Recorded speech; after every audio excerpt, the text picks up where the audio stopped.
when people have these thoughts that like, oh, raccoons in my eavesdrop again, like messing crap up.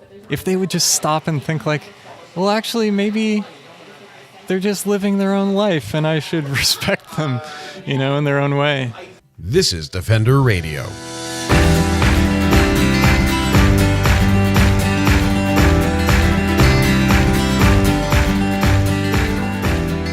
I'm Michael Howie, and this is episode 502 of Defender Radio, brought to you by the Fur Bears. Alright, on schedule, I've gotten my late autumn, early winter cold, so I apologize for sounding a bit raw today.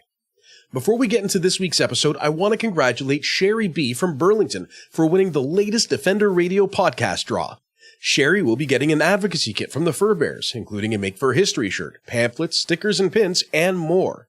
If you want to be in the draw for our next contest, just sign up to receive Defender Radio email alerts at thefurbears.com/updates, and you'll be automatically entered in the next draw. I also want to thank Judith B. for being our very first Defender Radio patron. Judith will be receiving alerts about behind-the-scenes footage, exclusive blogs, and even an additional stream of interview content from each episode not available elsewhere. To join the Defender Radio Patreon and get access to exclusive content while supporting the show and the work of the Fur Bears, visit Patreon, that's patreon.com/Defender Radio. Links are also available in this week's show notes. I absolutely love webcomics. You may have noticed that if you follow me or the Fur Bears on social media. I grew up reading Calvin and Hobbes by Bill Watterson, and I still pull out the comics in the weekend edition of the Hamilton Spectator. But webcomics seem to be the future, and one of my latest faves is False Knees by Joshua Barkman. Joshua takes everyday circumstances for the animals we see around us in urban areas, like raccoons, rabbits, and various species of birds, and applies absurdly humorous conversations or thoughts. Though I tried valiantly throughout our interview, describing a webcomic and the often sardonic or ludicrous joke without a visual medium is rather difficult. I recommend you check out his webpage at falseknees.com while you listen. Joshua gives great detail to his drawings, creating a wonderful juxtaposition between beautiful artwork and absurd humor. But he also gives life, emotion, character, and introspections to animals often seen but seldom considered in our daily lives. Joshua sat down with me at the popular Café Pyrus in Kitchener, Ontario for an interview, a locally roasted cup of coffee, and an opportunity to dive into the world of False Knees. We'll get to that interview after this brief message from our supporters. Looking for a parka that'll keep you warm in Canada's extreme winters and not harm the animals? Check out Woolly Outerwear, a Toronto-based, made-in-Canada ethical company that utilizes military-grade technology to keep you warm and help save the lives of animals. Portions of every sale go to support the Fur Bears and Animal Sanctuary. I embrace my wild side by wearing Woolly, and you can too. Learn about their commitments to the environment, the animals, and the people they work with, as well as how to buy at woolyouterwear.com or anywhere on social media. So for me, the place to start talking about all of this, about you and False Knees, is how you got started. Okay. With what was the thing that made you decide I'm going to draw a comic and it is going to be called this? Okay. So right. where did it start? It started, I was in university in Montreal, going to Concordia University, and I'd never drawn a comic before, but a friend came up to me. He was working at the university-run paper at the time, or one of the two, and they were looking for just stuff to take up space. Yeah, I recall working for a college newspaper. Yeah, they probably had an odd number of pages, and they needed to even it out. And he came to me since he was working at the paper. He knew that I was, like to draw, so he suggested that I draw something for the newspaper.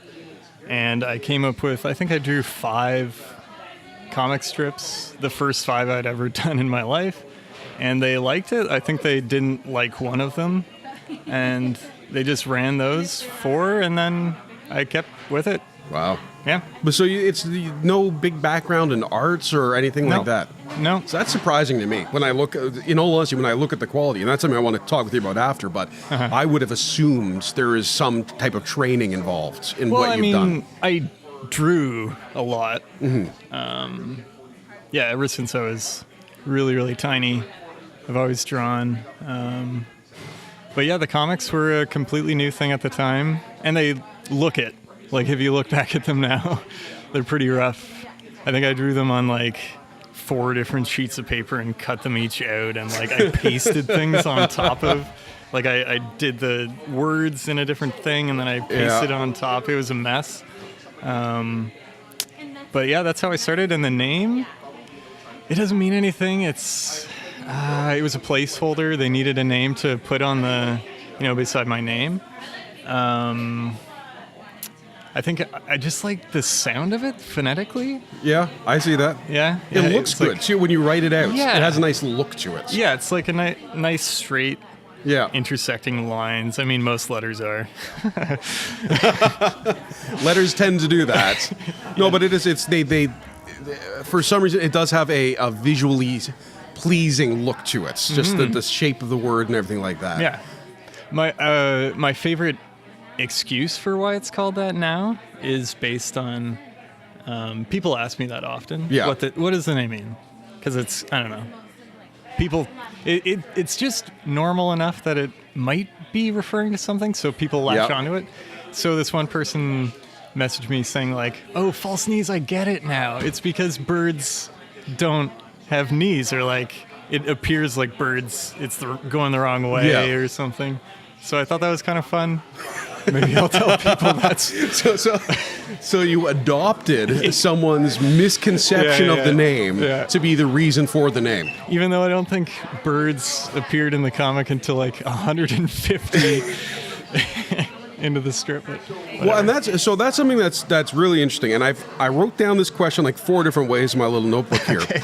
I'm going to start with, so I was reading an interview. There's not a lot about you on the internet yet. Right. Which surprises me, given the popularity of the comic. So yay for being the second person to do this for me.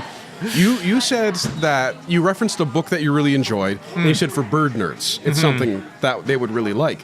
Do you consider yourself a bird nerd? No, I don't. Like, I really enjoy drawing them, and I like looking at them, but I've never gone out of my way to wake up early one morning to go to a secluded spot and stay still for 7 hours. Yeah. Like, I enjoy it when I see it, but it happens by accident. Like, if I ever see a bird in the wild. Yeah. And I certainly don't know anything about them academically. So. Well, and it is interesting. There seems to be this ongoing contradiction between what one would assume looking at the comic, especially in its modern iteration, right, in the last several months especially, maybe the last couple of years, where it's very focused on animals, particularly birds. But when I look at a lot of the drawings, especially when you're doing your Inktober thing, which I love people who do that kind of stuff, especially when it's good art. It's fun. It's really fun. Maybe not for you some days, but it's fun for me. It's fun most days. All right. Yeah. But looking at that, they look like the sketches that come out of, like Charles Darwin's notebooks when he was exploring, or an Audubon book. Like, they're very detailed and specific, but still convey personality. So when I look at that, I think, well, this guy must love birds. Right? Like, obviously. I definitely don't hate them. I don't have any. This isn't all a ploy to get closer to the birds. Yeah, I'm drawing them because just trying to get closer to it. Enemies. No. I love all animals. I really do. But I don't hold birds higher than mammals or reptiles. It's just the way it's sort of come together. Yeah. Or birds are the muse or the character you're comfortable with. Mm-hmm. They seem to, in my mind, they seem to be a bit... Often they're kind of like tricksters, like crows. You can very easily see them being sarcastic, and I know I'm just putting these human emotions onto birds, but I feel like people kind of share these opinions about certain birds. Canada geese, they're just like out there to ruin people's day. They're kind of like the Labrador Retriever of the bird world in my brain. I'm just going to do my thing, and if you have to break your car and cause an accident, that's okay. Yeah, exactly. I'm on my way. Yeah, they'll just go onto the street because that's the thing to do right then and there. Yeah. And then what was the impetus to change? Because your earlier art was people. And I think it was you're drawing yourself at times too. Yeah. Why did you decide to, and it's not just a gradual, oh, I'm going to do a couple of animals here and there. You hit a point and it was no more people, only animals. Just flipped a switch. Yeah. Well, for one, people like it more. It's just, in my case, they're going to be a lot more accessible. Yeah. If it's on kind of a neutral face. And if I draw myself, I'm a white man in my 20s. That's not going to be accessible for everybody. It's going to be a minority of the audience. Yeah. I got tired of drawing myself. That makes sense. I would often take pictures of myself in certain positions, like doing stupid faces. So if I go through my photo library from a few years ago, it's just dozens of pictures, one after the other, of me making stupid faces. That was fun. But it was time consuming, and yeah, I didn't like it in the end. It was just, it felt like it was very self-serving. Yeah. And animals are more fun to draw, and I think there's a lot more that I can do with that. I can tell any story I want to. Yeah. And it doesn't have to be tied to who I am or who I think I am. So. Well, that makes it it gives you an opportunity to explore the world in a different way. Yeah. Which makes sense to me. And that's something, I know when I talk with fiction writers who, well, I can write about myself, or I can try writing about this person I have no connection to. Yeah. And even though they walk into it with the knowledge that they may not and probably won't get it right necessarily, right, it gives them that avenue to explore an idea in a very different way. Yeah, and I know that I'm not going to get what birds are thinking right. I think you get the raccoons right most of the time. Yeah. Yeah, I guess I kind of have a personality for each of the animals that I that I do. Yeah. Well, and what I enjoy is that you've taken a lot of ordinary situations, and I'll use a couple of the raccoon ones as examples. I love raccoons. Living in Southern Ontario, obviously, we're very, very used to raccoons. Yeah. Especially the closer you get to Toronto. I think we ought to embrace it. Yeah. Well, yeah, I agree. And you take situations that you could look out my window and see, yep, those are those raccoons doing that thing, going through the garbage. Yeah. And there's one recent one holding the banana. Yeah. And they have this completely absurd conversation that I could see having with a friend when we're kind of bored or have had too much to drink or something. And say, well, I haven't seen the banana tree, so it doesn't exist. And then it's I'm going to kill your joke. I'm sorry, but I'm going to explain the visual humor. Yeah, no, it's great. It's wrong. Great on an audio-based medium. I don't see how it could go wrong. Trying to explain, and then right here, draw a line. Yeah, super good at this. But it is absurd humor, and it's, to me, very reminiscent of Calvin and Hobbes, which I grew up reading. Thank you. Yeah, me too. And it's that sort of taking an ordinary situation and just going a little 5 degrees to the left of logic. Mm-hmm. So it still makes sense, but it's a little absurd. Yeah, I like to think that it sticks to their own sense of logic. Yes. I don't want them to just be doing random things, although on occasion I have done that, but not every time. I feel like people would get really bored of that if it was just, and then what happens next? I don't know, something just completely off the wall. And that's great too. I love things that don't make sense. Yeah. But well, that's one of the fun things about, I think, the comic genre. Yeah. Is you can combine these levels of realism and absurdism in a way that I don't really think you can necessarily get away with in other circumstance. That's true. Yeah. I think if you look maybe at a classic example of Monty Python, visually, you're always looking at going, well, that's 4 British dudes dressed up as women. That's there. You can't get away from that. Right. But with a comic, you can just create something new.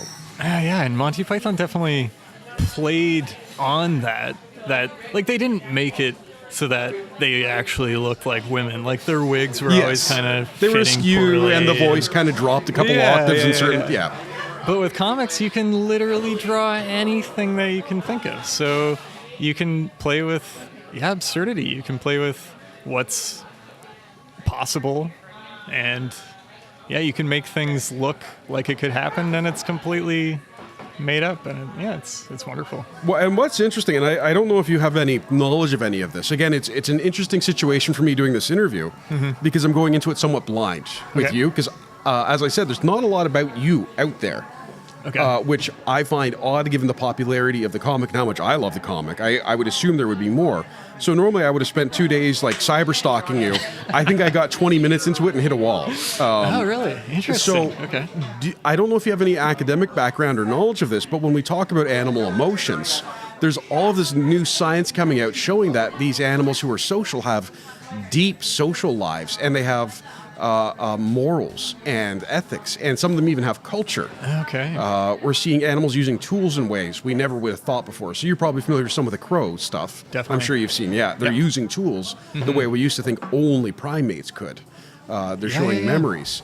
Using sticks to well, I mean, I don't know much about it, but Yeah. unlocking. Yep. So things. it's teaching them, if you use this stick to press that button that you can't otherwise access, you'll get a treat. Yeah. So it's okay. We've taught you to push this button, and I'm pointing to an imaginary button for everybody listening.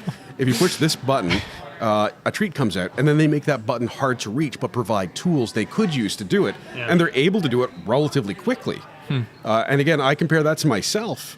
And I'd probably break it trying to get the button and not think to use the stick. So, No, I definitely can relate to that because I remember seeing a video. It was probably of a chimp, but I think I've seen a crow do this as well, where they have to fill a vial that has water in it, and there's a seed floating on top, but it's a little too far down to get with their beak. So there's stones beside the vial, and they put the stones in one by one. Yep. I think I would be in there for several hours before I could think of that. It's like, how do I take this out and dump it upside down and get the damn seed out? Just try to break the thing before. Yeah. So it's interesting when you say it's, creating this narrative that may not be right, but then to also think maybe it is right. Yeah. Like we're learning so much about that fact. Just because we don't communicate like them doesn't mean they don't communicate or they don't have the same types of thoughts. And while there's a researcher, Dr. Mark Bekoff, who I have a great amount of respect for and I've interviewed several times. And he talks about how we both feel anger, but a bird's anger might be different than a human's anger, but it's still anger, or it's still happiness, or joy, or sorrow, or whatever. Yeah. And then how we display it, of course, is different too. So when I look at that, and I sort of think, oh, that's funny, and go, wait, maybe they actually are having a conversation about a banana. Yeah. Right? Like maybe it is possible. I'm glad you brought that up because, a lot of the time my comics are pretty silly, so it might sound a bit absurd if I were to tell you that I do put a lot of thought into that. I don't ever want any of my characters to come off as being dumb or I want to maintain a certain amount of respect for the things that I'm portraying because I know that they are portraying real animals and a lot of animals that people see every day. A lot of the animals I do are city birds or raccoons, which are really common in this part of the world. But a lot of people think that they're a pest, or they're dumb, or they're just there to make a mess of their yard. Skunks are digging up your yard, or raccoons making a mess of your garbage. And I really want to try to show a different side of them, even if it's not a real side of them. I want to show that there might be something else to them so that when people have these thoughts that raccoons in my eavesdrop again, messing crap up, I want them to kind of, if they would just stop and think well, actually, maybe they're just living their own life and I should respect them, in their own way. That's what I'm going for. Well, and I really get that. And that's, with what I do is I frequently rely on logic and science to try and prove my point. When we're talking, the exact same conversation is raccoons are pests. Well, no, let's look at who these beings are. And I kind of break it down and I rely on the science to talk a lot about it and so on. But to have that ability, and it's almost what Disney has done in a lot of ways of saying, what if? Sort of, what if there's more to this than we think there is? Yeah. And of course, Disney takes it a few steps further because really, when would a baby deer and a bunny rabbit ever get along? Or it like, just why do doesn't they make have sense. to wear clothing and have the exact same roles that people have, like being princes and kings? And The one queens? I still don't get is why they either wear shirts or pants, but rarely both. Because personally, if Who I'm wears walking, pants? Mickey doesn't Oh, Mickey have Mouse. pants? Yeah. Mickey Mouse, the first one. Yeah. And then Donald Duck, he's got just the shirt. Yeah. And I was thinking about this the other day while walking around without pants on in my house. And it's really uncomfortable. It doesn't feel natural. Like, naked, sure. Just pants, sure. But shirt, no pants, So it shirt, feels no pants weird. is unnatural. I Yeah. agree. It's If yeah, it's against the unnatural for me, nature, yeah. I got to think it's unnatural for a duck. So that's not even absurdism. That's just ridiculous. Do Donald and Daffy ever meet up? Like, what do they think of each other? They did in Roger Rabbit's. Who Framed Roger Rabbit's? The piano scene, dueling pianos. Roger Rabbit wears a bow tie. Doesn't he have like he's got like a full jumper he on or wears something? pants? Oh man. Well, he also has like red hair. Yeah, and a human girlfriend, and that's just we can't. We're trying to keep this family friendly, so we're not going to get into the anthropomorphizing of that. Yeah, that's yeah. uncomfortable That's for too far. everyone. Anyway, you often. I'm trying to be serious now. You often bring It's a up. serious conversation. It's very serious. In a lot of your comics, there are subjects relating to what I would call philosophy or psychology or sociology, and that's there's one of a bird saying, who am I, and what I do today is what I will be remembered for. Yeah. And these are very big thoughts that I think when you've been through sort of the education system and introduced to these kinds of thoughts, you kind of go, oh yeah, okay. These are the great thoughts that have been thought by the great thinkers. Yeah.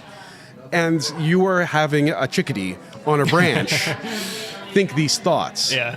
And it comes across as humorous, but I look at it because it's obviously an absurd kind of, this little pea-brained bird having these grand thoughts. But do you wonder, or do you imagine that these animals may actually have these questions about identity and self and purpose the way we do? Do I actually believe that they could have these thoughts? I believe that they've got to be thinking about something. And I know they think about, if they think about anything, they're thinking about survival a lot of the time. So if they're thinking about survival, yeah, maybe they think about death. And if they can think about death, I don't know. Yeah, maybe they can think about life and ask themselves, why are they here? And I don't think it's too far-fetched. I think definitely they probably don't think about it the same way that we do. Maybe they have maybe chickadees have a long, rich history of philosophers. It's possible. Their own Aristotle, or I'm sure I could think of a bird pun. It's not happening. On the spot humor. Come on. Make Aristotle a bird name. Where was I going with that? I have studied anthropology in university. I'm not sure why I brought that up. You were talking about. We'll talk about the education. ologies. So Yes. some of which are very often, I think, a lot of people will, at the very least, dabble in through their post-secondary education. Yeah. Right. So a lot of people will take a philosophy class, a psychology class, a sociology class. Yeah. So you become familiar with the concepts. Mm-hmm. And while you may not spend a lot of time thinking about them or practicing those things, they become just sort of background knowledge for you. So when you see it, you go, oh, that's this. Yeah. And that's kind of, while I have not formally studied any of them, that is where my brain kind of goes when I see some of these, is that sounds like, a deep philosophical thought. It doesn't sound like something you just arbitrarily wrote down. Right. Yes. Yeah, it is a philosophical thought, but everybody's capable of these thoughts at the same time. Like, I don't do a lot of philosophy research doing these comics. I don't go into the really deep, dark corners of. I would like to see you crouched over like piles of textbooks at the library, furiously scribbling notes to take home when you do your art. Sometimes I research these things far too much for what they end up being. You would have no idea seeing the comic, but yeah. Well, who is your favorite character so far? There's a lot where I don't know that you would call them individual characters, but sort of groupings. Mm-hmm. So you'll have your raccoon conversations and you'll have your birds. You've recently done a snake, and you did your cat, which was fun. Mm-hmm. Anyone who's owned a cat, look at that and go, yeah, that's right. The prey, or approaching the prey in the jungle, and there's a piece of tape on the floor. Yeah.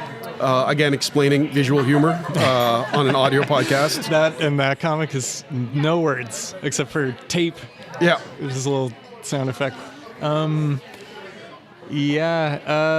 Favorite characters, definitely like the Raccoons. I think I'm going to, for the first time in my comic history, actually attempt a storyline coming out of the Raccoons. It's a little teaser.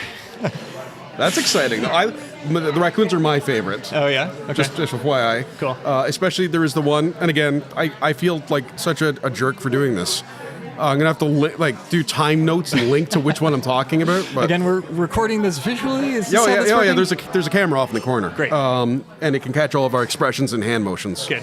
And I had to stop an interview once and say, by the way, I'm nodding. Because I caught myself agreeing with what someone was saying and not actually using words or sounds. And they were talking about the acorn, and it's an invitation. Not an acorn, a pine cone. A pine cone. Okay. Is that here's your invitation? Yeah. It's a pine cone. It's like, well, can I have it back then? No. And I looked at that, and that was like a genuinely laugh out loud, send it to 5 different people, and then 2 days later look at it again and still giggle. Thank you very much. Well, so, and to me, that's the value of that kind of humor. It's you have combined both, a real conversation you'd have with someone, right? Here's your invitation, blah, blah, blah. You've taken the behavior and movement of raccoons, and they're hanging around. It's like, yeah, that's what raccoons do.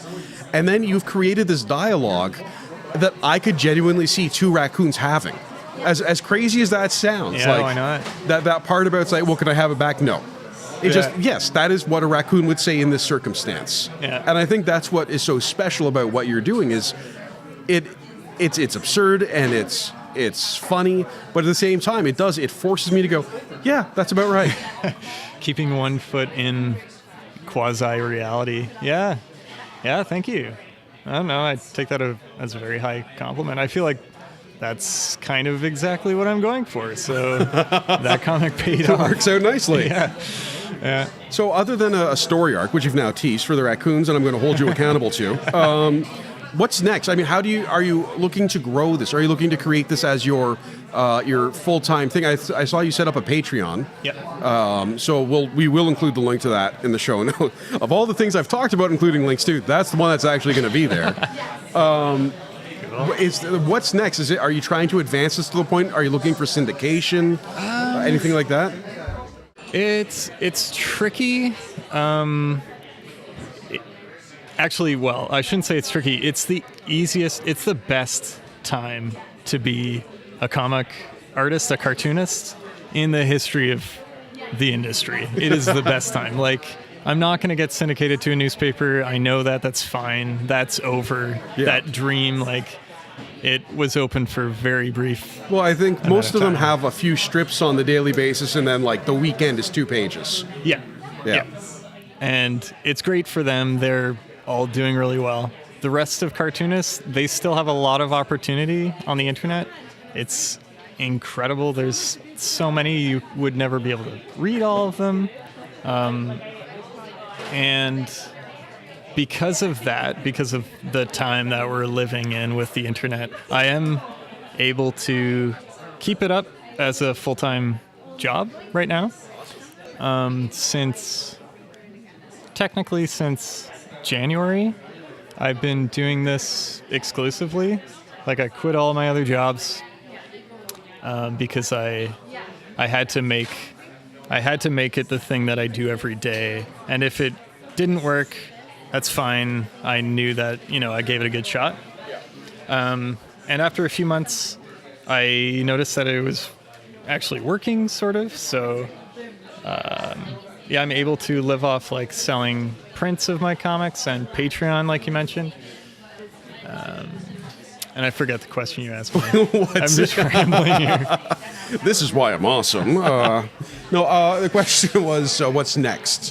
What's next? What's your plan to grow or change, or are you just going to keep going at what you're doing? Yeah, no, I try different things out and see if they work. And some things I have to stop because I don't have enough time. Like, people are really interested in getting commissions from me, and they're very time consuming, so I've had to stop them temporarily and focus on just doing comics, which is what I want to do anyway. I want to provide things for everybody to see, not just like a few people.